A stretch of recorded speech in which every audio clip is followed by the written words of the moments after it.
নিশ্চয় অসম চাহ জনজাতি ছাত্ৰ সন্থা আটছা আৰু আদিবাসী ছাত্ৰ সন্থা আছা আৰু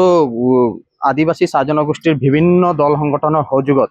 অহা 8 অক্টোবৰ তাৰিখে আমাৰ জনজাতিকৰণ আৰু ভূমিপাট্টা তথা শ্ৰমিকৰ দৈনিক মজদুৰি আৰু বিভিন্ন চাহ জনগোষ্ঠী আদিবাসীৰ মানে সমস্যাৰ সমাধানৰ ক্ষেত্ৰত আমি বিশাল মানে প্ৰতিবাদ কাৰ্যসূচী ৰূপায়ণ কৰিছো আৰু এই কাৰ্যসূচীৰ যোগেদি আমি চৰকাৰক এটাই কথা আহ্বান কৰিব বিচাৰিছো যে আমাৰ যি অধিকাৰ এই অধিকাৰ আমাক সাব্যস্ত প্ৰাপ্য অধিকাৰ দিবই লাগিব আৰু যদি নিদিয়ে তাতকো জংগী আন্দোলন কিন্তু আমি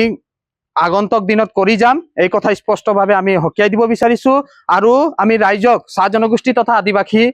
সকলো ৰাইজক অহা 8 অক্টোবৰ তাৰিখে দলে বলে ওলাই আহি এই কাৰ্যসূচীৰ সফল ৰূপায়ণ কৰিবৰ বাবে আমি আহ্বানো জনাইছো অনুৰোধো জনাইছো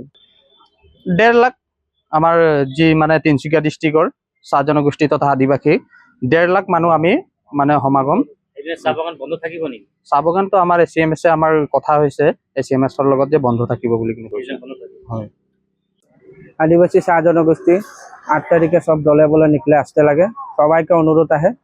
8 তারিখে সবাই দলে বলে নিকলে আসতে লাগে 1.5 লাখ প্রায় মানুষ